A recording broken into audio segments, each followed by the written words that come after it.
வருகின்ற 2026 பாட்டாளி மக்கள் கட்சியை சார்ந்தவர் தான் இந்த தொகுதிக்கு எம்எல்ஏ வர வேண்டும் என்று எனக்கு ஒரு ஆசை இருக்கிறது.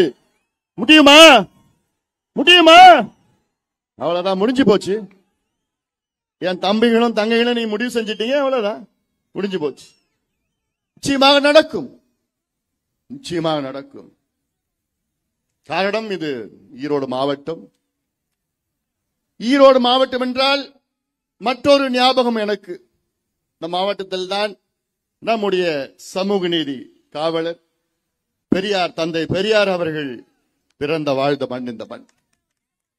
அப்படிப்பட்ட தந்தை பெரியார் அவர்கள் இல்லை என்றால் இன்று தமிழ்நாடு,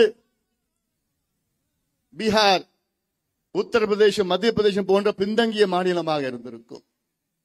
தந்தை பெரியார் அவர்கள் சுயமரியாதை இயக்கத்தை தொடங்கி, பிறகு திராவிட கழகத்தை தொடங்கி சமூக நீதியை நிலைநாட்டிய தந்தை பெரியார் அவர்கள் வாழ்ந்த மண் இந்த மண். தந்தை பெரியார் அவர்கள் ஒன்று சமூக நீதி கொள்கை, இரண்டாவது மது ஒழிப்பு கொள்கை. இன்னைக்கு திமுக ஆட்சி செய்து கொண்டிருக்கிறது. முதலமைச்சர் ஸ்டாலின் அவர்கள் முதலமைச்சர்.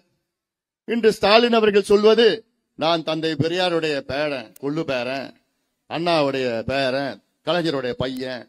இந்த வசனம் எல்லாம் கேட்டு கேட்டு எனக்கு அழுத்து போச்சு. உண்மையிலே முதலமைச்சர் ஸ்டாலின் அவர்களே, உங்களுக்கும் தந்தை பெரியார் அவர்களுக்கும் என்ன சம்பந்தம் இருக்கிறது? தந்தை பெரியார் அவர்கள் சமூக நீதி நிலைநாட்ட பாடுபட்டவர், மது ஒழிப்பை நிலைநாட்ட பாடுபட்டவர். ஆனா நீங்க என்ன பண்றீங்க? சமூக நீதிக்கும் உங்களுக்கும் சம்பந்தம் இல்ல, மது ஒழிப்புக்கும் உங்களுக்கும் சம்பந்தம் இல்ல. இன்னைக்கு தமிழ்நாட்டில் 11 மது ஆலைகள் இருக்கிறது, மது தயாரிக்கின்ற ஃபேக்டரி. அந்த 11 ஆலைகளில் 7 ஆலைகள் திமுகவை சார்ந்தது. கடந்த வருஷம் இந்த 11 ஆலைகளிலிருந்து 68,000 கோடிக்கு சரக்கு வாங்கினாங்க தமிழக அரசு டாஸ்மார்க்கு.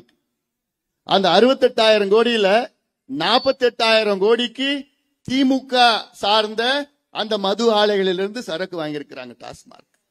இதுதான் திமுக. திமுகனா வெறும் கொள்ளடிக்கிறது தான் திமுக. உங்கள் குடும்பங்களை நாசப்படுத்துவதுதான் திமுக. கலைஞர் அவர்கள் முதலமைச்சரா வருவதற்கு முன்பு அண்ணா அவர்கள் 2 ஆண்டு கால முதலமைச்சராக இருந்தார். மிக சிறந்த ஆட்சியை கொடுத்தார், பூரண மதுவிலக்கு அமல்படுத்தினார். ஆனால் கலைஞர் என்னைக்கு ஆட்சிக்கு வந்தார், 69 தான் முதலமைச்சர் ஆனார் கலைஞர். வந்த உடனே என்ன பண்ணிட்டார் கலைஞர்? சாராய கடையை திறந்து விட்டார்.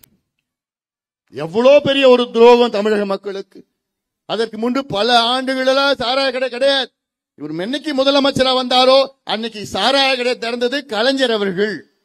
திறந்து இன்னைக்கு 3 தலைமுறைகளை நாசப்படுத்திய கலைஞர். 3 தலைமுறைகள், உங்க தாத்தா, உங்க அப்பா, உங்க பிள்ளைங்க. காரணம் யாரு? கலைஞர் அவர்கள். ஆனா இப்ப ஸ்டாலின் அவர்கள் ஒருபடி மேல போயிட்டு, ஒரு பக்கம் சாராயம் ஓடுது ஆறாக, மற்றொரு பக்கம் போதை பழக்கம், போதை மாத்திரை, போதை ஊசி, கஞ்சா, காக்கேன், ஹெராயின் அப்படின்னு மாத்திரையிலிருந்து, ஊசியிலிருந்து, பவுடர்ல இருந்து, என்னென்னமோ சாக்லேட்ல இருந்து எல்லாமே இன்னைக்கு கிராமத்துல, கிராமத்துல கிடைக்குதுன்னா காரணம் இந்த கேடுகட்ட திமுக ஆட்சி. முதலமைச்சர் ஸ்டாலின் அவர்கள். ஒரு மாற்றம் வரணுமா வேண்டாமா? நிச்சயமா வரணும். குறிப்பாக தமிழ்நாட்டுள்ள அத்துணை பெண்களும் நீங்கள் முடிவு செய்ய வேண்டும். நான் சொல்ற முக்கியமான காரணம், 5 ஆண்டு காலம் திமுக ஆட்சி செய்து வருகிறது. இன்னைக்கு எப்பவும் இல்லாத ஒரு சூழல் இன்னைக்கு தமிழ்நாட்டில் இருக்கு. தமிழ்நாட்டில் இதுக்கு முன்பு, இந்தியாவிலே இதுக்கு முன்பு அதிக போதை பழக்கம் இருந்த மாநிலம் பஞ்சாப். பஞ்சாப் இந்தியா பார்டர்ல இருக்கு.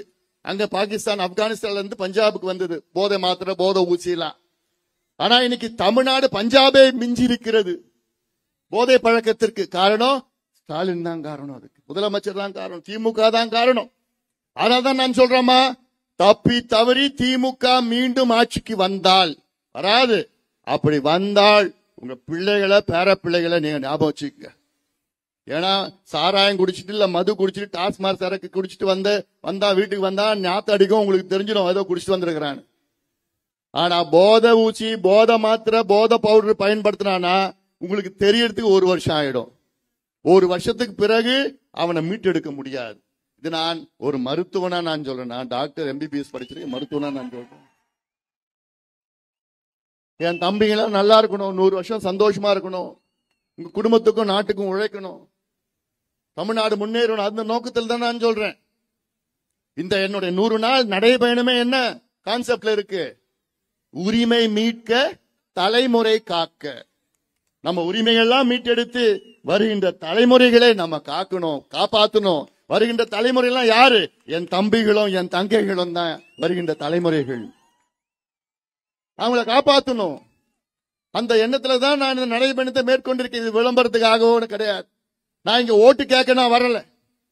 உங்களிடம் ஒரு மாற்றம் வேண்டும் என்று அந்த எண்ணத்தில் தான் நான் வந்திருக்கின்றேன். தமிழ்நாடு முழுவதும் இதே எண்ணம் தான் இருக்கிறது. தமிழ்நாடு முழுவதும் ஒரே எண்ணம் தான். ஐயோ போதும் பா இந்த திமுக, வீட்டுக்கு அனுப்பணும்பா திமுக, மோசமா ஆட்சி திமுக. ஆட்சியே இல்ல, ஆட்சியே இல்ல. அதுதான் இந்த மாற்றம் உங்களால் நிச்சயமாக வர வேண்டும். இப்ப நான் வந்திருக்கிறது நம்ம கட்சி, ஜாதி, மதம், எந்த கட்சியினா, எந்த ஜாதி, எந்த மதம், இன, மொழியெல்லாம், ஆனா எல்லாத்துக்கும் மாற்றத்தை கொண்டு வாருங்கள். ஏன்னா இந்த திமுக ஆட்சியினால மனித மிருகங்கள் அதிகமாக அங்க சாலைகளை மேய்ந்து கொண்டிருக்கிறது. யாரு மனித மிருகங்கள்? மதுவை குடிச்சுக்கிட்டு போதையில, கஞ்சாவிலும், காக்கையில, ஹெரோயின் பவுடர் போட்டுட்டு, மாத்திரை ஊசி எல்லாம் போட்டு, கஞ்சா ஊசி, போதை ஊசி போட்டுட்டு நம்ம பெண்களை எல்லாம் கெடுத்துட்டு வீதியில நடந்து போக முடியல பெண்களுக்கு. பள்ளிக்கூடம் போச்சுன்னா ஐயோ என் பொண்ணு பத்திரமா வருமா? கல்லூரிக்கு போச்சுன்னா என் பொண்ணு கல்லூரிக்கு போய் பத்திரமா எப்போ வரும்? பொண்ணு வேலைக்கு போச்சுன்னா வேலைக்கு போயிட்டு ஐயோ வருமா பத்திரமா? இதெல்லாம் இந்த ஏக்கம் தமிழ்நாட்டில் உள்ள கோடிக்கணக்கான தாய்மார்கள், பெற்றோர்களுக்கு இருக்கிறது. காரணம் யாரு? கேடுகட்ட திமுக ஆட்சி, கேடுகட்ட ஆட்சி.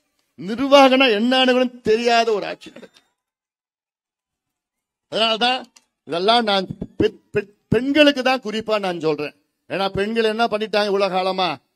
இந்த திமுக கொள்ளடிச்சு மலையும் முழுங்கிட்டான், மண்ணையும் முழுங்கிட்டான், எல்லாத்தையும் எதுவும் விட்டு வைக்கல. இப்ப கிட்னியும் திருட ஆரம்பிச்சிட்டான்.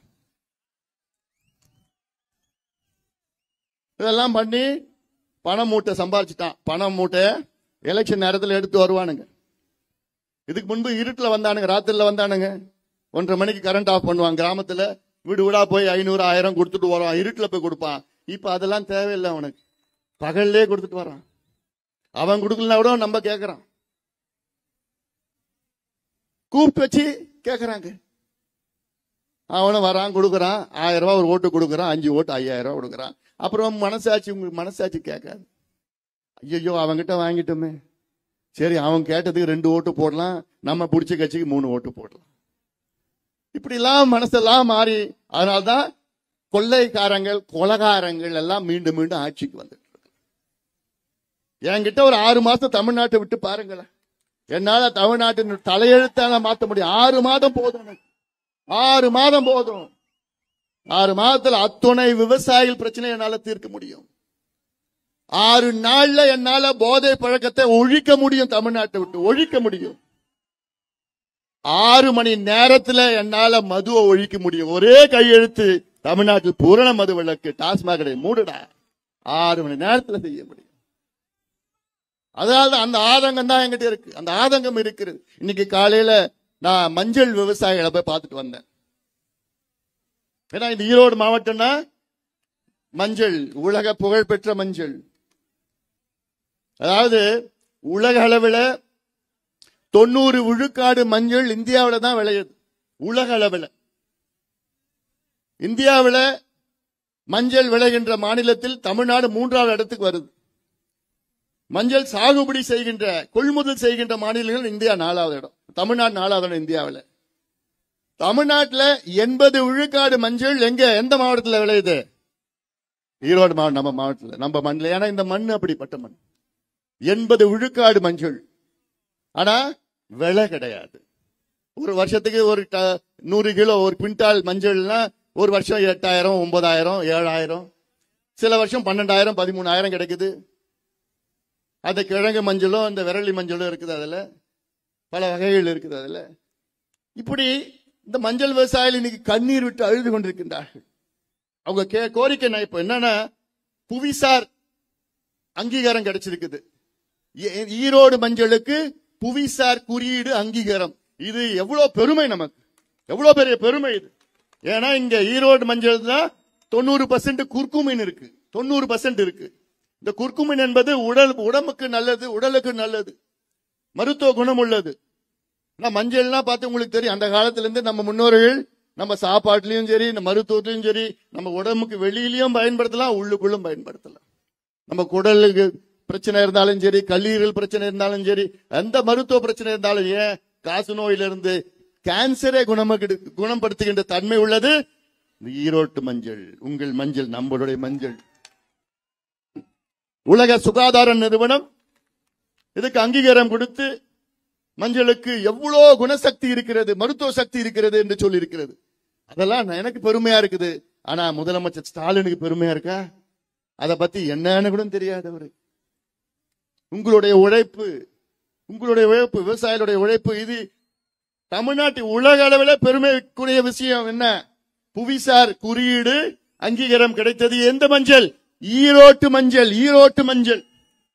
இது நான் முதலமைச்சரா இருந்ததுன்னா என்ன பண்ணுவேன்? ஓஹோன்னு கத்திடு, உலகம் முழுவதும் கத்துவேன். நான் இதை எடுத்து பப்ளிசிட்டி பண்ணுவேன். ஐரோப்பா, அமெரிக்கா, ஆஸ்திரேலியா, எங்க வேணா போயிட்டு, யோ எங்க மஞ்சள் தான், எங்க மஞ்சள் வாங்க, எங்க மஞ்சள் பயன்படுத்துவீங்கன்னு. அது மட்டும் இல்ல, நான் என்ன பண்ணுவேன்? மஞ்சளுக்கு குறைந்தபட்சம் ஆதரவு விலை, மினிமம் சப்போர்ட் பிரைஸ், MSP 25,000 ரூபாய் நான் கொடுப்பேன் மஞ்சளுக்கு. ஒரு குவிண்டால் 100 கிலோ மஞ்சளுக்கு குறைந்தபட்சம் ஆதரவு விலை. இப்ப நெல்லுக்கு எவ்வளவு கொடுக்கறாங்க? 2,500 ரூபாய். நான் 25,000 ரூபாய் நான் கொடுப்பேன் 100 கிலோ மஞ்சளுக்கு, நான் முதலமைச்சரா இருந்தேன்னா. ஆனா ஸ்டாலின் அவர்களுக்கும் அதுக்கு சம்பந்தமே கிடையாது. அவருக்கு எதுக்கும் சம்பந்தம் கிடையாது. இதுக்கும் சம்பந்தம் கிடையாது. என்ன நடக்குதுன்னு தெரியல அவருக்கு. அதான் எனக்கு வருத்தமா இருக்குது. ஆனா நான் வசனம் பேசுவார், தந்தை பெரியார் பேரை பண்ணுவார், அண்ணா பேர் பயன்படுத்துவார், கலைஞர் பேர், கலைஞர் பையன். கலைஞர் சமூக நீதிக்காக பாடுபட்டவரியா? உங்களுக்கும் ஸ்டாலின் அவர்களே, உங்களுக்கும் சமூக நீதிக்கு என்ன சம்பந்தம் இருக்கு? சாதிவாரி கணக்கெடுப்பு நடத்த வேண்டும் என்று எவ்வளவு காலமா நம்ம கோரிக்கை இருக்கிறது. இவ்வளவு காலமா கோரிக்கை ஏன் நடத்தணும்? சாதிவாரி கணக்கெடுப்புனா என்ன? ஒரு சாதியோட பிரச்சனையா? இது வன்னியர் சாதி பிரச்சனையா? இல்ல கவுண்டர் சாதி பிரச்சனையா? இல்ல நாடார் சாதி பிரச்சனையா? இல்ல, இது தமிழ்நாட்டின் பிரச்சனை. தமிழ்நாட்டினுடைய அனைத்து மக்களுடைய பிரச்சனை, அனைத்து சமுதாயங்களுடைய பிரச்சனை. கணக்கெடுப்பு ஏன் நடத்த மாட்டீங்க? ஏன் கணக்கெடுப்பு நடத்தணும்? ஏன் நடத்தணும்னா, கணக்கெடுப்பு நடத்தினாதான் தமிழ்நாட்டு மக்களுடைய நிலையை புரிந்து கொள்ள முடியும், தெரிந்து கொள்ள முடியும். அதாவது சில பேருக்கு இது புரிதல் இல்லை. நான் ஒரு 2 நிமிஷம் சொல்லிடுறேன். நான் சாதிவாரி கணக்கெடுப்புனா, தமிழ்நாட்டில் ஒரு 2 கோடி குடும்பம் இருக்கு, 8 கோடி மக்கள் இருக்கின்றார்கள். 2 கோடி குடும்பம் தோராயமா. இந்த 2 கோடி குடும்பமும் எந்த நிலையில் இருக்கிறாங்கன்னு அது தெரியறது கணக்கெடுப்பு நடத்தினா தெரியும். இப்போ ஒரு வீட்டுக்கு போறோம், அந்தியூர்ல ஏதோ ஒரு கிராமத்துல ஒரு வீட்டுக்கு போயிட்டு அந்த வீடை போய் பார்த்துட்டு அதிகாரிகள் போய் அந்த இந்த வீட்டுல எத்தனை பேர் இருக்கிறாங்க, இந்த வீட்டுல என்ன மதத்தை சார்ந்தவர்கள், எந்த சாதியை சார்ந்தவர்கள், எந்த சாதியில் உள்ள உட்பிரிவை சார்ந்தவர்கள், எத்தனை பேர் இருக்கிறாங்க, இந்த வீடு அவங்க சொந்த வீடா, வாடகை வீடா, இந்த வீடு கோட்டு வீடா, குடிசை வீடா, கல்லு வீடா, எத்தனை ஸ்கொயர் ஃபீட்ல வீடு இருக்கு, அந்த வீட்டுல பாத்ரூம் இருக்கா, எத்தனை பாத்ரூம் இருக்கு, அந்த வீட்டுல குடிநீர் வருதா, அந்த வீட்டுல கரண்ட் இருக்குதா, சோலார் இருக்குதா, அந்த வீட்டுல எத்தனை பேர் படிச்சிருக்கிறாங்க, எத்தனை பேர் பட்டதாரிகள், எத்தனை பேர் வேலைக்கு போறாங்க, தனியார் வேலையா, அரசு வேலையா, அதுல பைக் இருக்குதா, ஸ்கூட்டர் இருக்குதா, சைக்கிள் இருக்குதா, கார் இருக்குதா, இதெல்லாம் கிணறு இருக்குதா, போர் இருக்குதா. இப்படி 70 கேள்விகள் ஒவ்வொரு வீட்டுக்கும் தமிழ்நாட்டில் உள்ள 2 கோடி வீடுகளுக்கு போயிட்டு கேள்வி கேட்டு அந்த பதில கம்ப்யூட்டர்ல ஃபீட் பண்றோம். டேட்டா ஃபீட் பண்ணா என்ன தெரியுமா நடக்கும்? ஒரு பட்டன் தட்டுனா தமிழ்நாட்டில் சலவை தொழிலாளர் எத்தனை பேர் இருக்கிறாங்க, அந்த அத்தனை பேர்ல எத்தனை பேருக்கு சொந்த வீட்டுல இருக்கிறாங்க, அந்த சொந்த வீடு அது குடிசை வீடா கல்லு வீடா, எத்தனை பேர் அதுல வேலையில இருக்கிறாங்க, எத்தனை பேர் படிப்பு இல்ல, முடித்திருத்துகள் சமுதாயம் ஒரு பட்டன் நமக்குனா அந்த டேட்டா அப்படியே வரும். மீனவர் சமுதாயம் பட்டன் நமக்குனா அப்படியே வரும். மலைக்குறவர் சமுதாயம் பட்டன் நமக்குனா அப்படியே டேட்டா வரும்.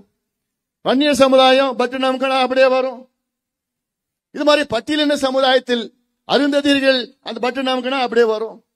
ஆதி திராவிடர்கள் எத்தனை பேர் இருக்கிறாங்க, எந்த நிலையில இருக்கிறாங்க, எல்லாமே டேட்டா அப்படியே வரும். டேட்டா இதுதான் மைக்ரோ லெவல் டேட்டா. இந்த டேட்டா தான் நாங்க வேணும்னு கேட்டுட்டு இருக்கிறோம். எதுக்கு வேணும்? தமிழ்நாட்டின் வன்னியர் பிரச்சனை மட்டும் இல்ல, தமிழ்நாட்டில் உள்ள சமூக நீதி பிரச்சனையை தீர்க்கின்ற இந்த தரவுகள், இந்த டேட்டா. இப்ப எந்த டேட்டா வச்சு யூஸ் பண்றோம்? வெள்ளக்காரன் 1931 எடுத்தான், 90 ஆண்டுகளுக்கு முன்பு கிட்டத்தட்ட எடுத்தான். அதை வச்சுதான் இன்னைக்கு இடஒதுக்கீடு, வேலை வாய்ப்பு எல்லாம் கொடுத்துட்டு இருக்கிறான். இப்ப நமக்கு நவீனமான தரவுகள், நவீன டேட்டா வரணும்னா கணக்கெடுப்பு நடத்தணும். இந்த கணக்கெடுப்பு தான் கர்நாடகாவில் 2 மணி நடத்திட்டாங்க, ஆந்திராவில் நடத்தி முடிச்சுட்டான், தெலுங்கானா முடிச்சுட்டான், பீகார்ல முடிச்சுட்டாங்க, ஒரிசால முடிச்சுட்டான், ஜார்க்கண்ட்ல முடிச்சுட்டான்.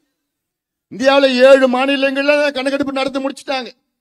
நடத்தி முடிச்சுட்டு அங்க இடஒதுக்கீடு உயர்த்தி இருக்கின்றால். அது மட்டும் கிடையாது, பீகார்ல 94 லட்சம் குடும்பங்கள் குடிசை வீட்டுல இருக்கிறாங்கன்னு கண்டுபிடிச்சு அவங்களுக்கு அங்க வீடு கட்டி கொடுத்திருக்கிறாங்க. 64 லட்சம் குடும்பங்கள் பீகார்ல அவங்க மாதம் வருமானம் 6,000 ரூபாய்க்கு குறைவா இருக்குன்னு கண்டுபிடிச்சு அவங்களுக்கு 2 லட்சம் ரூபாய் கூடுதலா கொடுத்து அவங்களுக்கு சுய தொழில் கொடுக்கறதுக்கு நிதி ஒதுக்கீடு செஞ்சிருக்கிறாங்க. இப்படி அது டேட்டா வச்சு தெரிஞ்சாதான் எந்த சமுதாயம் இருந்தாலும் பரவாயில்ல, இந்த கணக்கெடுப்பு நடத்தினாதான் மைக்ரோ லெவல் பிளானிங்ல இந்த சமுதாயத்துக்கு இந்த வீடு கட்டி கொடுக்கலாம். இவ்வளவு பேர் வீடு இல்ல, இவ்வளவு பேருக்கு வேலை இல்ல, இவ்வளவு பேருக்கு படிப்பு முடியல, கடனை கொடு, இப்படிலாம் நிறைய திட்டம் கொடுக்கலாம். ஆனா அதெல்லாம் நான் செய்ய மாட்டேன். யார் சொல்றது? முதலமைச்சர் ஸ்டாலின் அவர்கள். அதெல்லாம் நான் செய்ய மாட்டேன்பா, அதெல்லாம் நான் செஞ்சிட்டா நிறைய மக்கள் படிச்சுடுவாங்க, விவரமாயிடுவாங்க, எனக்கு ஓட்டு போட மாட்டாங்க. யார் சொல்றது? ஸ்டாலின் அவர்கள் சொல்றார். எவ்வளவு ஆணவம் பார், எவ்வளவு ஆணவம். அதிகாரம் இருக்குது, நிதி இருக்குது, இதுக்கு என்ன தேவை தெரியுமா? மனசு தேவை.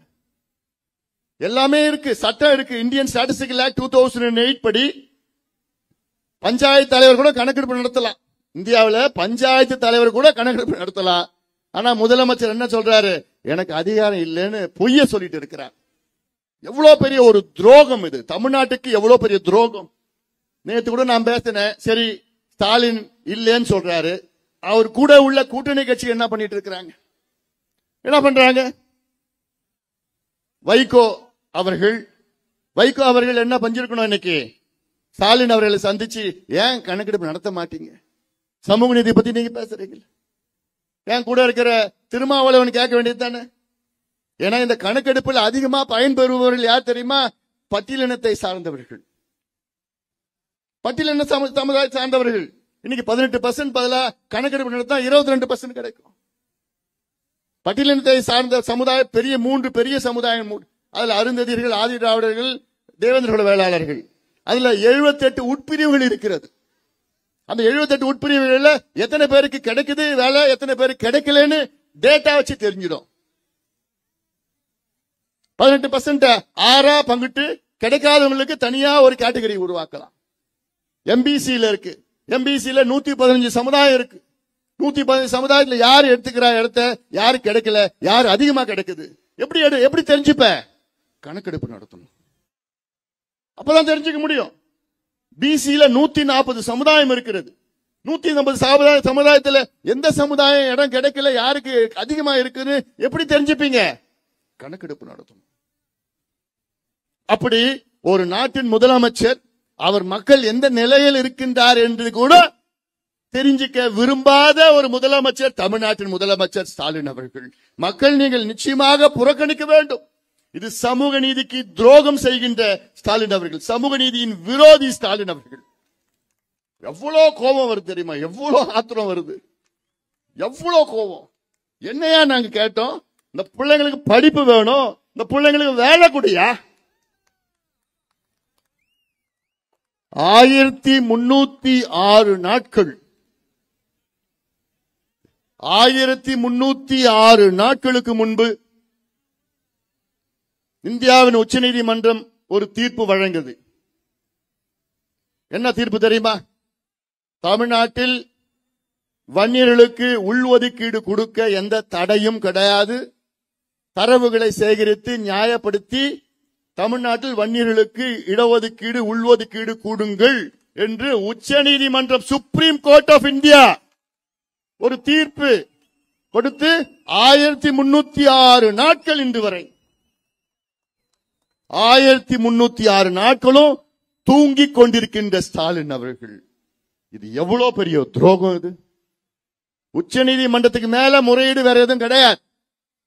அப்படிப்பட்ட உச்ச நீதிமன்றமே தீர்ப்பு தமிழ்நாட்டில் வன்னியர்களுக்கு நீங்கள் உள்ஒதுக்கீடு கொடுக்கலாம், தாராளமா கொடுங்க. தரவுகளை இருக்கின்ற தரவுகளை சேகரிச்சு நியாயப்படுத்தி கொடுங்க. எங்க தரவுகள் இருக்கிறது? கம்ப்யூட்டர்ல இருக்கு. 30 நாள்ல கொடுக்கலாம். 30 நாள்ல கொடுத்து இருக்கணும். ஆனால் 1306 நாட்கள் ஆகிய இன்று வரை ஸ்டாலின் அவர்களுக்கு வன்னியர்களுக்கு இடஒதுக்கீடோ உள்ஒதுக்கீடு கொடுக்க மனம் இல்லை. இது எவ்வளவு பெரிய துரோகம் இந்த சமுதாயத்திற்கு. கொஞ்சம் அமைதியா இருப்பா. ஏன் கொடுத்து பண்ணிட்டு இருக்கீங்க? தண்ணியே பார்க்கலையா?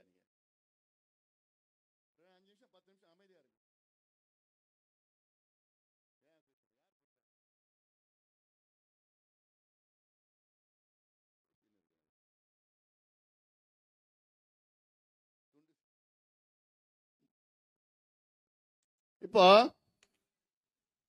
இவ்வளவு நாளா உச்ச நீதிமன்றம் தீர்ப்பு வழங்கி கொடுக்காத முதலமைச்சர் இன்னும் 4 மாசம் தான் இருக்கு, கொடுக்க போறது கிடையாது. அதனாலதான் நான் சொல்றேன், தமிழ்நாட்டில் உள்ள அனைத்து வன்னியர்களும் திமுகவை எதிர்க்க வேண்டும். திமுக வன்னியர்களுக்கு துரோகம் செய்திருக்கிறது. முதலமைச்சர் ஸ்டாலின் அவர்கள் திமுக வன்னியர்களுக்கு துரோகம் செய்திருக்கின்றார். பெரிய துரோகம். இதோட ஒரு துரோகம் இந்த சமுதாயத்துக்கு யாரும் செய்யல. தீர்ப்பு இருந்தோம், அதிகாரம் இருந்தோம், ஆட்சி இருந்தோம், அதிகாரிகள் இருந்தோம், இன்று வரை ஸ்டாலின் அவர்கள் இந்த சமுதாயத்திற்கு இடஒதுக்கீடோ உள்ஒதுக்கீடோ கொடுக்கலன்னா ஒரு வன்னியரும் திமுகவுக்கு ஓட்டு போடக்கூடாது. இந்த தேர்தலில் ஒரு வன்னியரும் போடக்கூடாது. இது வன்னியர் பிரச்சனை கிடையாது, இது சமூக நீதி பிரச்சனை. இது சமூக நீதி பிரச்சனை. உங்களுக்கு உங்கள் பிள்ளைகளுக்கு வேலை, உங்க பிள்ளைகளுக்கு படிப்பு, இதான் எங்களுக்கு வேணும். வேற என்ன கேட்ட உங்க கிட்ட?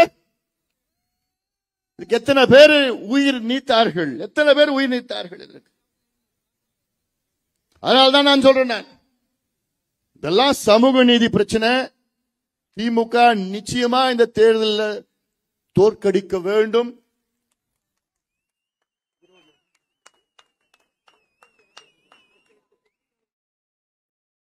ஈரோடு மாவட்டத்தில் 8 சட்டமன்ற தொகுதிகள் இருக்கிறது. என்னோட ஆசை என்ன தெரியுமா? இந்த 8 தொகுதியிலும் திமுக டெபாசிட்டை இழக்கணும். முடியுமா? முடியுமா? அவ்வளவுதான், நீங்க முடிவு பண்ணிட்டீங்க. நிச்சயமா நடக்கும், நிச்சயமா நடக்கும். ஏன்னா மக்கள் எல்லாம் கோபத்தில் இருக்கிறான். நான் போற இடத்துல கடந்த தீபாவளிக்கு முன்பு நான் கன்னியாகுமரி போனேன், திருநெல்வேலி போனேன், மதுரை போயிருந்தாங்க. எல்லாம் அவ்வளவு கொதிச்சு போயிருக்கிறாங்க. மக்கள் கொதிச்சு போயிருக்கிறாங்க, கோபமா இருக்கிறாங்க. என்ன ஆட்சி நடத்துறாங்க, என்ன ஆட்சி நடத்துறாங்க, கொள்ளடிச்சிட்டு இருக்கிறாங்க. எல்லாத்தையும் நம்மளுடைய இயற்கை வளத்தை எல்லாத்தையும் கொள்ளடிச்சிட்டு இருக்கிறாங்க. அதனால இதையெல்லாம் நினைச்சு பாருங்க. நம்ம சதாசிவம் எம்எல்ஏ, மேட்டூர் எம்எல்ஏ, நான் 2014 அங்க எம்பியா இருந்தேன். நான் தருமபுரி எம்பி, மேட்டூர் தொகுதி, அந்த தொகுதி என்னுடைய எம்பி தொகுதியில வந்தது. அப்ப அங்க தோனி மடுவு திட்டம். தோனி மடுவு திட்டம்னா அங்க இருக்கிற காட்டு பகுதியில் அங்க ஆறு பாலாத்துல சேர்ற ஒரு கிளையாறு, மேற்கு தொடர்ச்சி மலையில பர்கூர் மலையில இருந்து தண்ணி வந்து அந்த பக்கத்துல போய் அங்க கலக்குது. மேட்டூர் அணைக்கு முன்பு அங்க தோனி மடு ஏரியா பகுதின்னு சொல்லிட்டு அங்க ஒரு தடுப்பணை கட்டி 100 அடி ஹைட்டுக்கு தடுப்பணை கட்ட அந்த தண்ணி வந்து இங்க வெளியில வரும். வெளியில வந்து அங்க ஒரு ஏரியில நிற்கும். அந்த ஏரியில தேங்கி கொளத்தூர் பகுதிக்கு அந்த தண்ணி பயன்படுத்துவது, விவசாயத்திற்கும் குடிக்கிறதுக்கும். மீதி தண்ணி எங்க வரும்? நம்ம அந்தியூர், அம்மாப்பேட்டை, அந்தியூர் பகுதி, அந்த ஒருத்தப்பள்ளமா வரட்டுப்பள்ளம் டேம், அந்த வரட்டுப்பள்ளம் டேமுக்கு தண்ணி அங்க இருக்க தண்ணி வரும். இதுதான் திட்டம். இந்த திட்டத்தை நடைமுறைப்படுத்த செயல்படுத்த துப்பில்லாத ஒரு ஆட்சி திமுக ஆட்சி.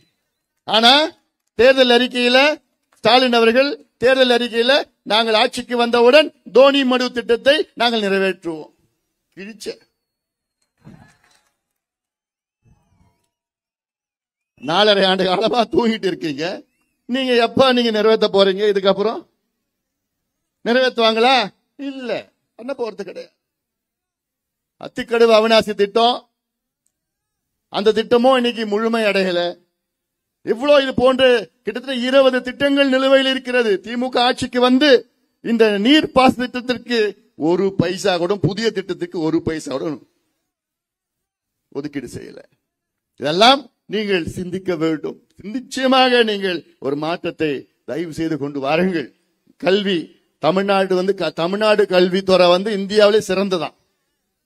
யார் சொல்றா? ஸ்டாலின் அவர்கள் முதலமைச்சர் சொல்றார். ரொம்ப கேவலமாயிடுச்சு, ரொம்ப மோசமாயிடுச்சு கல்வித்துறையில. இதனால கல்வித்துறை மட்டும் இல்ல, உயர்கல்வித்துறையும் அதோட மோசமாயிருக்கு. நான் சின்னதா ஒரு கணக்கு சொல்றேன். 10 வருஷத்துக்கு முன்னாடிமா தமிழ்நாட்டில் அரசு பள்ளிக்கூடத்துல 75 லட்சம் பிள்ளைங்க படிச்சாங்க. அதே 10 வருஷத்துக்கு முன்பு தனியார் பள்ளிக்கூடத்துல 35 லட்சம் பிள்ளைங்க படிச்சாங்க. அரசு பள்ளிக்கூடத்தில் 75 லட்சம், தனியார் பள்ளிக்கூடத்தில் 35 லட்சம். இன்னைக்கு 10 வருஷத்துக்கு பிறகு இன்னைக்கு அரசு பள்ளிக்கூடத்தில் 52 லட்சம் பேர் பிள்ளைங்க தான் படிக்கிறாங்க. தனியார் பள்ளிக்கூடத்தில் 65 லட்சம் பிள்ளைங்க படிக்கிறாங்க. இதுல என்ன வேடிக்கை தெரியுமா? அரசு பள்ளிக்கூடம் எவ்வளவு இருக்கு தெரியுமா? 37,500 அரசு பள்ளிக்கூடங்கள் இருக்கு. தனியார் பள்ளிக்கூடம் எவ்வளவு தெரியுமா இருக்கு? வெறும் 12,500 தனியார் பள்ளிக்கூடங்கள். 12,500 தனியார் பள்ளிக்கூடத்துல 65 லட்சம் பிள்ளைங்க படிக்கிறாங்க. 37,500 அரசு பள்ளிக்கூடத்துல 52 லட்சம் பிள்ளைங்க தான் படிக்கிறாங்கன்னா என்ன அர்த்தம்னா, யாருமே பள்ளிக்கூடத்துல சேர்க்கறது இல்ல அரசு பள்ளிக்கூடத்துல. பிறகு எப்படி? ஆசிரியர் கிடையாது, வகுப்பறை கிடையாது, பாடம் கிடையாது, எதுவும் கிடையாது, ஆசிரியர்கள் கிடையாது. 1 லட்சம் வகுப்பறையிலே ஆசிரியர்கள் கிடையாது. தொடக்கப்பள்ளின்னு இருக்கு, 1ஆவதுல 5ஆவது இருக்கு தொடக்கப்பள்ளி.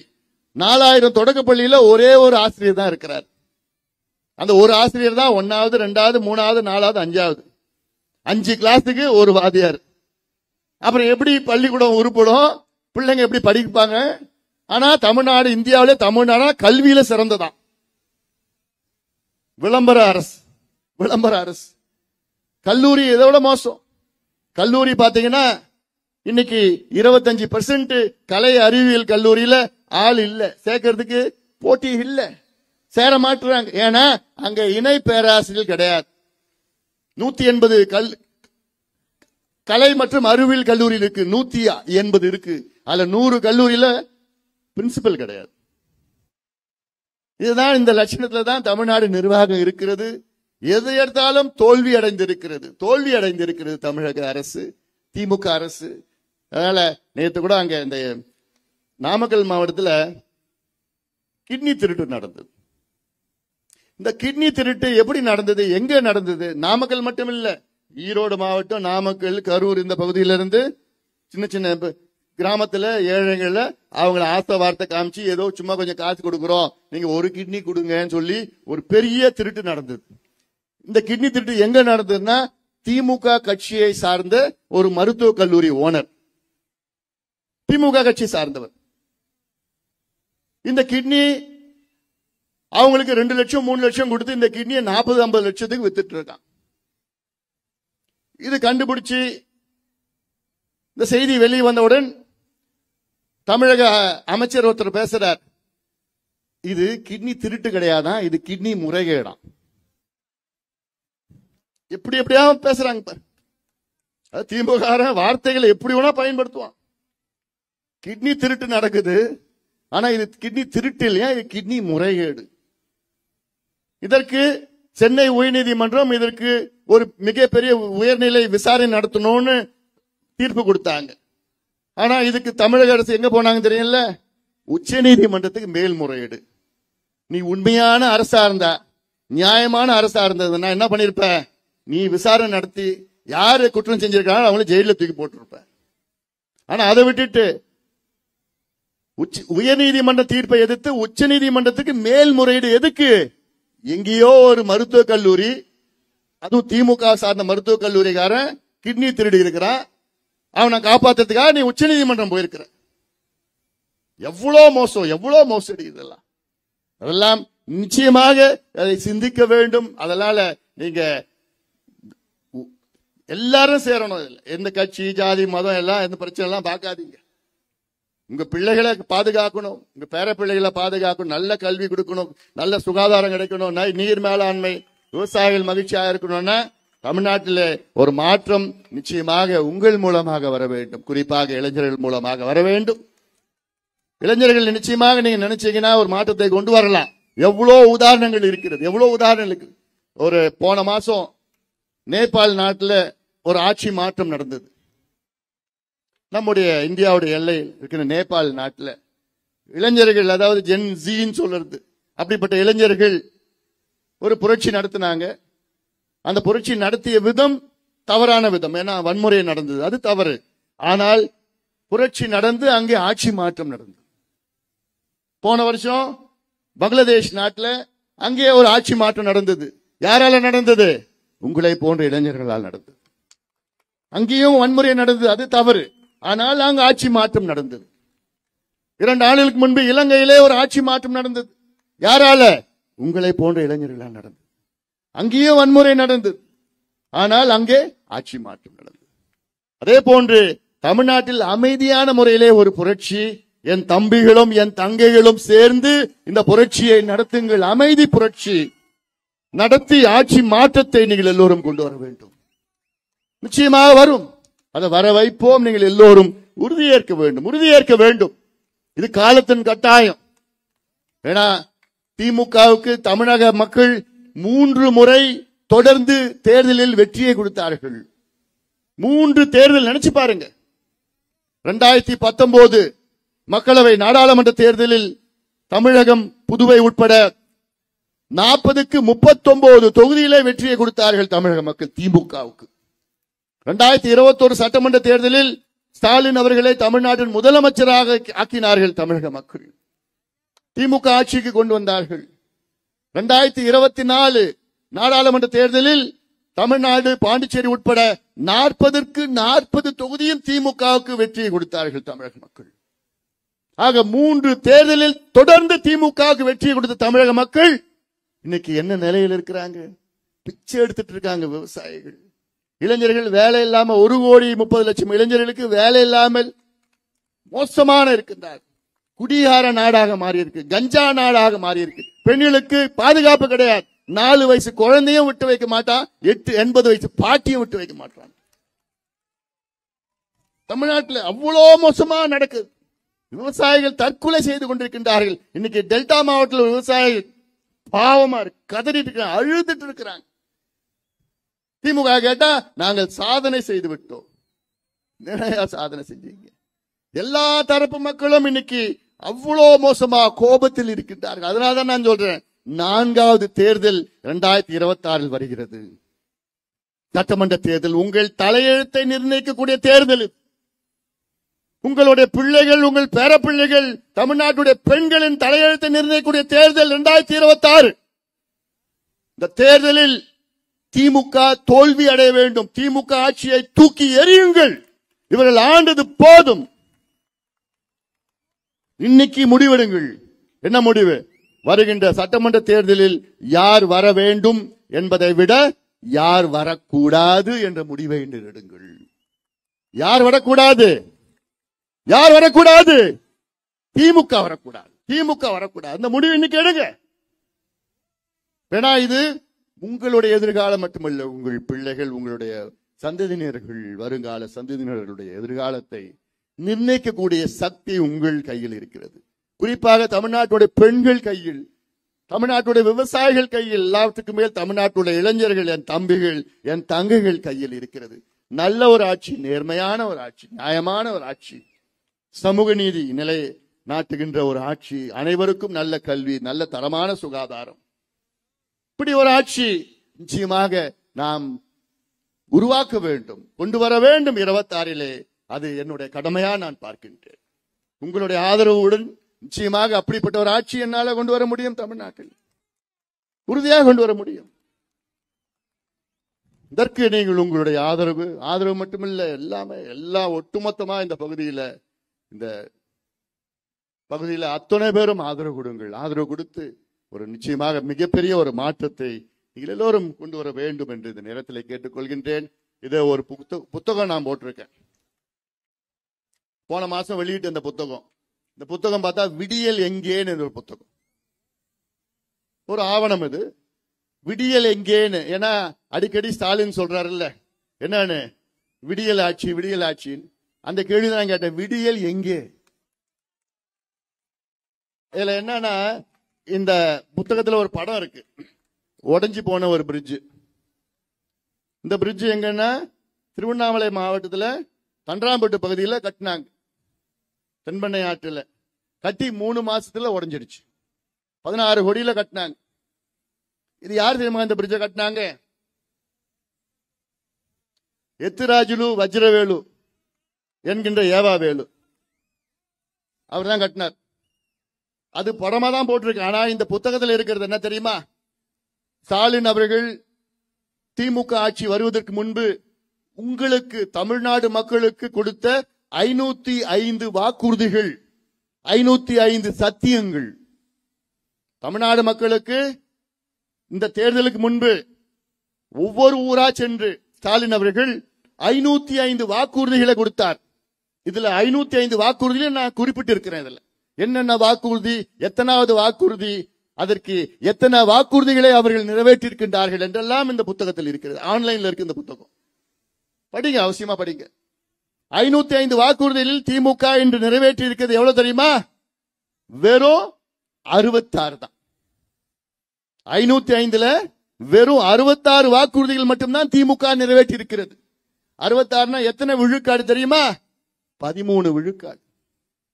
வெறும் 13% தான். 13 மார்க் தான் வாங்கியிருக்கு திமுக. 13 மார்க்னா என்ன ஆகும்? ஒரு எக்ஸாம்ல 100 மார்க் எக்ஸாம்ல பாஸ் ஆகணும், எத்தனை மார்க் வாங்கணும்? 35, குறைஞ்சது 35. ஆனா திமுக எத்தனை மார்க் வாங்கியிருக்கு? 13. அப்புறம் திமுக என்ன ஆயிடுச்சு? ஃபெயில் ஆயிடுச்சு. ஒரு ஃபெயிலான கட்சி மறுபடியும் ஆட்சிக்கு வரலாமா? வரவே கூடாது. அவங்க ஆள திறமை கிடையாது, தகுதி கிடையாது. ஃபெயில் ஆயிட்டாங்க, முடிஞ்சு போச்சு, வீட்டுக்கு அனுப்புங்க, அவ்வளவுதான்.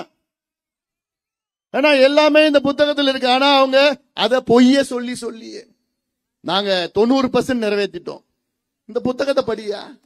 நான் கேட்டேன், இந்த புத்தகத்தை படிச்சு ஒரு மேடையை போடுங்க, நான் வரேன், விவாதம் பண்ணுவேன், தனியா நான் வரேன், நீங்க யார வேணா கூட்டிட்டு வாங்கன்னு சொன்னேன். இன்னைக்கு வரைக்கும் யாரும் பதில் சொல்லல.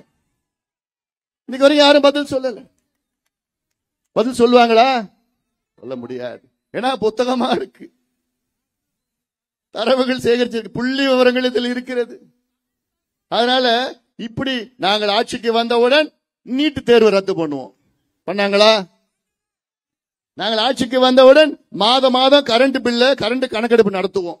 பண்ணாங்களா? நாங்கள் ஆட்சிக்கு வந்தவுடன் 5 லட்சம் அரசு வேலைகளை உருவாக்குவோம் புதியதாக.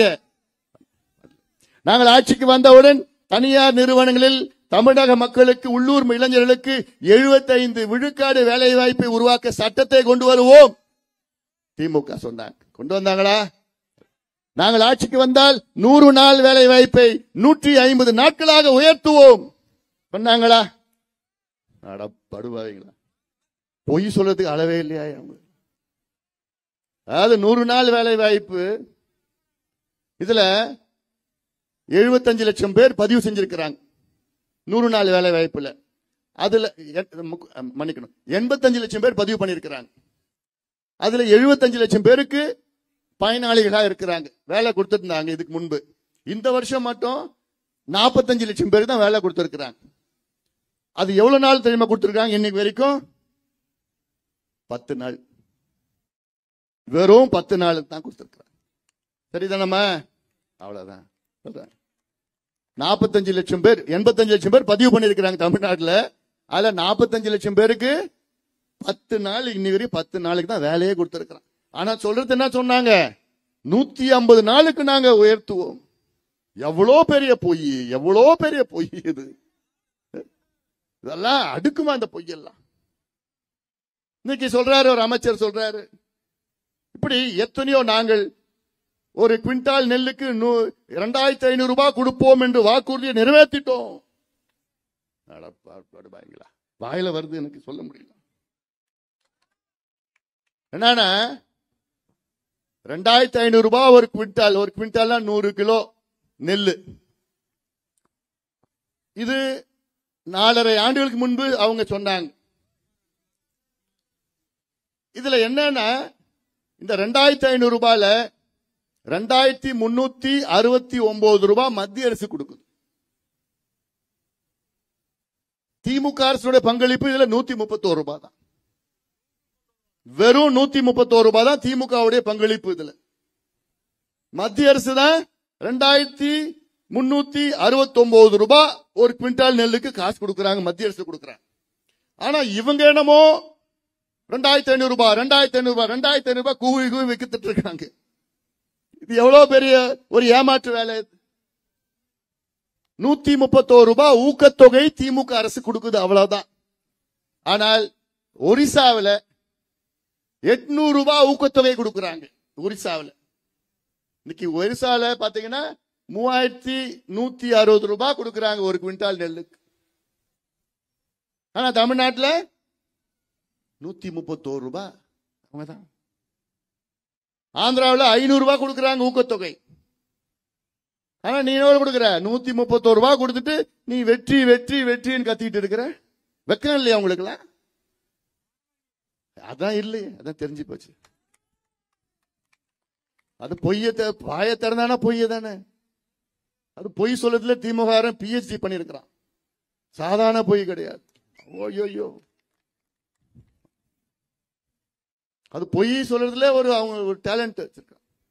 அதாவதுமா ஹிட்லர்னு ஒருத்தன் கொடூரமான ஒருத்தன் ஐரோப்பாவில் ஜெர்மனி நாட்டின் அதிபராக இருந்தான். 2வது உலக போருக்கு முன்பு அவன் என்ன பண்ணா, அவங்க நாட்டில் இருக்கிற அந்த யூதர்களை கொலை பண்ணான், இனவெறி பண்ணான். இனவெறினா அந்த அவன் இனம் மட்டும்தான் இருக்கணும், மற்ற இனம்லாம் ஒழிச்சிடணும்னு சொல்லிட்டு யூதர்கள்னா ஜூஸ், அவங்கள எத்தனையோ லட்சக்கணக்கான யூதர்களை கொலை பண்ணவன். அவனுடைய கொள்கை பரப்பு செயலாளர்னு ஒன்று வச்சிருந்தான். அவன் பேரு கோயபெல்ஸ். ஹிட்லருடைய கொள்கை பரப்பு செயலாளர் பேர் தான் கோயபெல்ஸ்.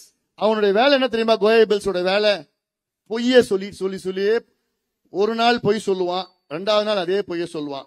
இப்ப மக்களுடைய சைக்காலஜி என்ன தெரியுமா? மக்கள் என்ன நினைப்பாங்க தெரியுமா? நீ ஒரு முறை அந்த பொய்ய சொன்ன நீங்க பொய்யன்னு கண்டுபிடிச்சிடுவீங்க. பொய் சொல்றான்டான். அந்த பொய்ய 2வது முறை சொன்னாலும் நீங்க கண்டுபிடிச்சிருவீங்க, பொய் தாண்டா சொல்றான். 3வது முறை அதே பொய்ய நீங்க சொன்னா உங்க மனசுல கொஞ்சம் லேசா ஒரு எங்கேயா ஒரு இடத்துல இருக்கும், உண்மையா இருக்கலாமா? அந்த பொய்ய 4வது 5வது முறை சொன்னா உங்க மனசுல சந்தேகமே வந்துடும். அதே பொய்ய 6வது 7வது முறை சொன்னா உங்களுக்கு அந்த பொய்ய நம்ப தோணும். அதே பொய்ய 8வது 9வது 10வது முறை சொன்னா அது பொய், அது உண்மையா நம்பிடுவீங்க. 10 முறை ஒரு பொய்ய சொன்னா அது உண்மையா நீங்க நம்பிடுவீங்க. அதான் சைக்காலஜி. இதுதான் கோயபெல்ஸ் ஹிட்லருக்கு பண்ணான். அதான் கோயபெல்ஸ் பிரச்சாரம் சொல்றது. அதே தான் திமுக பண்ணிட்டு இருக்கிறான். ஒரு பொய்ய மீண்டும் மீண்டும் ஒரு பொய்ய சொல்லி சொல்லி சொல்லியே அதுல சில ஊடகங்களும் அந்த பொய்ய அப்படியே திருப்பி திருப்பி திருப்பி போட்டுட்டு இருக்காங்க. நடக்குது. இதெல்லாம் நீங்கள் தெரிந்து கொள்ளுங்கள், புரிந்து கொள்ளுங்கள். ஏன்னா இது மோசமான ஆட்சி. சுதந்திர இந்தியாவிலே இப்படி ஒரு மோசமான ஆட்சி நடந்தது கிடையாது, எந்த மாநிலத்திலும் கிடையாது. தமிழ்நாட்டில் நடக்குது. இப்போ இன்னொரு பொய்ய சொல்லியிருக்கிறாங்க திமுகவில். நாங்கள் ஆட்சிக்கு வந்து 4.5 ஆண்டு காலத்துல 11,32,000 கோடிக்கு தமிழ்நாட்டில் முதலீடு நடந்திருக்கு, தொழில் முதலீடு நடந்திருக்கிறது. எவ்வளவு பெரிய ஒரு பொய் அது. இதுக்கு நான் ஒரு புத்தகம் போட்டிருக்கேன். ஒரு வாரத்தில் நான் ரிலீஸ் பண்ண போறேன் அந்த புத்தகத்தை. 1,00,000 கோடி கூட முதலீடு செய்யல. ஆனா இவங்க சொல்றது 11,32,000 கோடிக்கு தமிழ்நாட்டில் முதலீடு நடந்திருக்கிறது, தொழில் முதலீடு நடந்திருக்கிறது. அதுலயும் புள்ளி வரம் எடுத்து வச்சிருக்கிறேன், நான் வெளியில சொல்ல போறேன். நான் இப்படி எல்லா மக்களையும் உங்க எல்லாம் என்னமோ நினைச்சிட்டு இருக்கிறாங்க. தமிழ்நாடு மக்களா ஏமாளிகள், வசனம் பேசணும், அடுக்கு மொழியில பேசி காசு கொடுத்தா ஓட்டு போட்டு விடுவாங்க நினைச்சிட்டு இருக்காங்க. அப்படியா? நிச்சயமா கிடையாது. நிச்சயமா அதெல்லாம் அந்த காலம். இந்த காலத்துல என் தம்பிகள் தங்கைகள் எல்லாம் கையில வச்சுக்கிறான், போன் வச்சுக்கிறான், டப்பு டப்பு டப்பு டப்புன்னு மாத்தி மாத்தி அமைச்சு எல்லாம் விவரமா இருக்கிறாங்க. ஏமாத்த முடியாது. அதனால இந்த ஆட்சி மாற்றம் நடைபெற வேண்டும். இந்த திமுக கொடுங்கோல் ஆட்சி, மக்கள் விரோத ஆட்சி, விவசாயிகள் எதிரான ஆட்சி, பெண்களுக்கு எதிரான ஆட்சி, மாணவர்களுக்கு எதிரான ஆட்சி, சாராய ஆட்சி, கஞ்சா ஆட்சி, ஊழல் ஆட்சியை, திமுக ஆட்சியை வீட்டுக்கு அனுப்புவோம், அகற்றுவோம் என்று நாம் எல்லோரும் சபதம் எடுப்போம். உறுதியோடு நாம் நிற்போம். அந்த வகையில இங்கே வருகை தந்திருக்கின்ற என் தம்பிகளும் என் தங்கைகளும் வீடு வீடாக போங்க, வீதி வீதியா போங்க, தெரு தெருவா போங்க.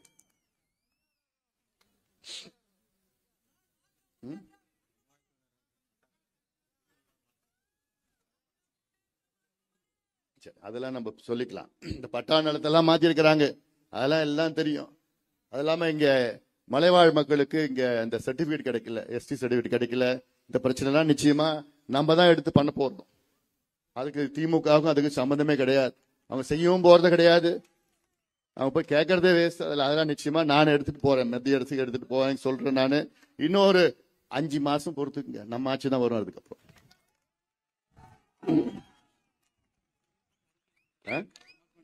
அதான் போன மாசமே இதுக்கு ஸ்டேட்மெண்ட் விட்டு இருக்கிறேன் நான். மலைவாழ் மக்கள் இந்த பகுதியில் தமிழ்நாட்டில் 7 மாவட்டங்களுக்கு அங்கீகாரம் கிடைக்குது.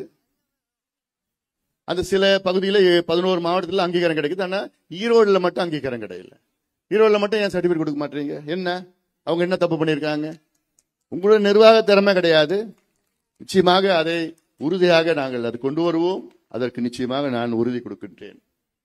இதே போன்ற ஏன்னா ஒவ்வொரு பகுதியும் நான் போய் பார்த்துட்டு வரேன். ஒவ்வொரு பகுதியில் இருக்கின்ற அந்தந்த பிரச்சனைகள் அதெல்லாமே கையில் எடுத்து அழுத்தம் கொடுத்து அதற்கு மாற்றத்தை, அதற்கு தீர்வுகளை கொண்டு வந்து கொண்டிருக்கின்றோம். அதனால்தான் இந்த என்னுடைய நடைபயணத்துடைய முக்கிய நோக்கமே அங்கங்கே சென்று அந்தந்த பகுதிக்கு சென்று அங்கு மக்களை சந்தித்து, அது விவசாய பிரச்சனையா, நெசவாளர்கள் பிரச்சனையா, மீனவர்கள் பிரச்சனையா, இளைஞர்கள் பிரச்சனையா, அது கைத்தறி நெசவாளர்களா, விசைத்தறி நெசவாளர்களா, அங்கே சுற்றுச்சூழல் பிரச்சனையா, அங்குடைய ஆத்து பிரச்சனையா, குடிநீர் பிரச்சனையா, அந்தந்த பிரச்சனைக்கு என்னென்ன தீர்வு என்று அதற்கு அழுத்தம் கொடுத்து போராட்டம் செய்து அதற்காக இந்த நடைபயணத்தை நாங்கள் இந்த மூலமாக மாற்றத்தை கொண்டு வருவோம். இந்த நடைபயணம் மிக வெற்றிகரமாக நடைபெற்றுக் கொண்டிருக்கிறது. இன்னும் கிட்டத்தட்ட 90% முடிஞ்சிருச்சு. இன்னொரு 10% தான் இருக்கு. அடுத்தது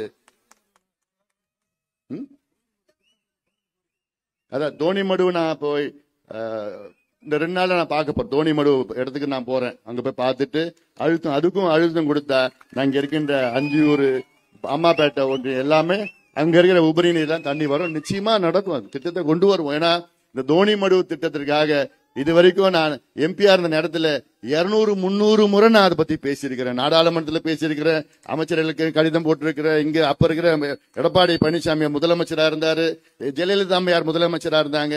அதுக்கு பிறகு எடப்பாடி பழனிசாமி வந்தாரு. அப்பெல்லாம் அத்தனை முறை நான் அழுத்தம் கொடுத்து தோணிமடுன்னு கொடுத்து அது இல்லாம ஆனா திமுக வந்த பிறகு அதை பத்தி கவலையில கண்டுக்கவே இல்லை. அது ஒரு பொய் வாக்குறுதி. அதுக்கும் ஒரு பொய்ய சொல்லி நாங்கள் ஆட்சிக்கு வந்தால் தோணிமடு திட்டத்தை நிறைவேற்றுவோம், இந்த அத்திக்கடவு முடிவு செய்வது என்னென்னமோ பொய்ய சொல்லி இருக்கிற திமுகவை வீட்டுக்கு அனுப்புங்கள். நிச்சயமாக அவர்கள் போதும், ஆண்டது போதும், தமிழர்கள் மாண்டது போதும். அவர்களால தமிழ்நாட்டில் உள்ள நம்முடைய மொழி, பண்பாடு, நாகரிகம், கலாச்சாரம் அத்தனையும் அழித்து ஒழித்து விட்டார்கள். தமிழ் மொழின்னு அவங்கதான் முதல் ஆட்சிக்கு வந்தாங்க. 67 தமிழை வைத்துதான் ஆட்சிக்கு வந்தாங்க. ஆனா நினைச்சு பாருங்க, இந்தியாவிலேயே ஒரே ஒரு மாநிலம் மட்டும் அவங்களுடைய தாய்மொழி படிக்காம பட்டம் வாங்கலாம். ஒரே ஒரு மாநிலம் இந்தியாவில் அவங்க தாய்மொழி படிக்காம அந்த மாநிலத்தில் பட்டம் வாங்கலாம். கேரளாவில் மலையாளம் படிக்காம பட்டம் வாங்க முடியாது. கர்நாடகாவில் கன்னடம் படிக்காம பட்டம் வாங்க முடியாது. ஆந்திரா தெலுங்கானால தெலுங்கு படிக்காம பட்டம் வாங்க முடியாது. ஒரிசாவில் ஒரியா படிக்காம பட்டம் வாங்க முடியாது. மகாராஷ்டிராவில் மராத்தி படிக்காம பட்டம் வாங்க முடியாது. மேற்கு வங்கத்தில் வங்க மொழி படிக்காம பட்டம் வாங்க முடியாது. அப்புறம் மத்திய பிரதேஷ், உத்தரப்பிரதேஷ், பீகார் எல்லாமே ஹிந்தி அவங்களுடைய தாய்மொழி. அங்க அவங்களுடைய தாய்மொழி படிக்காம ஹிந்தி படிக்காம பட்டம் வாங்க முடியாது. ஆனா தமிழ்நாட்டில் மட்டும்தான் தமிழ் படிக்காம பட்டம், மேற்படிப்பு, ஆராய்ச்சி படிப்பு, PhD என்ன வேணா வாங்கலாம். நினைச்சு பாருங்க. ஆனா அப்படிப்பட்ட தமிழை வைத்து திமுக மொழி போர் என்ற போர்வையில திமுக முதல் தமிழ்நாட்டில் 67 ஆட்சிக்கு வருது. வந்து இவ்வளோ காலமா ஆட்சியில இருந்தோம். குறைஞ்சபட்சம் தமிழ் ஒரு பாடமாக கூட கொண்டு வர முடியல உங்களால. ஒரு பாடமா, தமிழ் ஒரு கட்டாய பாடமாக கூட உங்களால கொண்டு வர முடியல. கேட்டா வழக்கு இருக்குது, அது இருக்குது, சப்பகாரம் சொல்லிட்டு இருக்கிறீங்க. நிச்சயமா சொல்றேன், நான் நிச்சயமா சொல்றேன். இறுதியா நான் சொல்றது அரசு ஊழியர்களுக்கு என்னுடைய அன்பான வேண்டுகோள். ஆசிரியர்களும் சரி, அரசு ஊழியர்களும் சரி, போக்குவரத்து தொழிலாளர்களும் சரி, கடந்த சட்டமன்ற தேர்தலுக்கு முன்பு வரிஞ்சி கட்டிக்கிட்டு திமுகவுக்கு வேலை செஞ்சாங்க. வீடு வீடா போய் ஓட்டு கேட்டாங்க. ஆனா இன்னைக்கு அம்போன்னு உட்கார்ந்துட்டு இருக்கிறாங்க, கோபத்தில் உட்கார்ந்துட்டு இருக்கிறாங்க. அவங்க கேட்டது என்ன? எங்களுக்கு பழைய ஓய்வூதியத்தை கொடுங்க, பழைய ஓய்வூதியத்தை கொடுங்க. இது சாதாரண பிரச்சனை. இந்தியாவில் 7 மாநிலத்தில் பழைய ஓய்வூதியம் அவர்களுடைய அரசு ஊழியர்களுக்கும் ஆசிரியர்களும் கொடுத்திருக்கின்றார்கள். 7 மாநிலத்தில் கொடுத்திருக்கிறாங்க. உங்களால ஏன் கொடுக்க முடியல? ஏன் ஏமாத்துறீங்க? யாரை ஏமாத்துறீங்க? கேட்டா ஒரு குழுவை போடுவாங்க. ககன்தீப் சிங் பேடி தலைமையில ஒரு குழு. அந்த குழு அறிக்கை கொடுத்து, தற்காலிக அறிக்கை கொடுத்து 1 மாசம் ஆயிடுச்சு, அப்படியே வச்சிருக்கிறாங்க. ஏமாத்துறதுக்கு தான். அதனால தயவு செய்து இந்த முறை ஏமாறாதீர்கள்.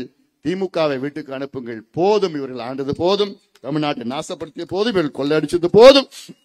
உங்கள் பிள்ளைகளுடைய எதிர்காலத்தை நம்பி, பேரப்பிள்ளைகளுடைய எதிர்காலத்தை நம்பி, பெண்களுடைய எதிர்காலத்தை நம்பி நிச்சயமாக நாம் எல்லோரும் ஒன்று சேருவோம். திமுக கொடுங்கோல் ஆட்சி, மக்கள் விரோத ஆட்சி, விவசாய விரோத ஆட்சி, ஊழல் ஆட்சி, திமுக ஆட்சியை வீட்டுக்கு அனுப்புவோம், வீட்டுக்கு அனுப்புவோம். நாம் எல்லோரும் சேர்ந்து நம் உரிமைகளை மீட்டெடுப்போம். நன்றி. கிளாசிஃபைட் ஆட்ஸ், டிஸ்ப்ளே ஆட்ஸ், சிறிய விளம்பரம் முதல் பெரிய விளம்பரம் வரை அனைத்து கடைகளிலும் வீடுகளிலும் இலவசமாக டிஸ்ட்ரிபியூஷன் செய்து தரப்படும். சென்னை எக்ஸ்பிரஸ் நியூஸ் பேப்பரில் always your neighbourhood news paper.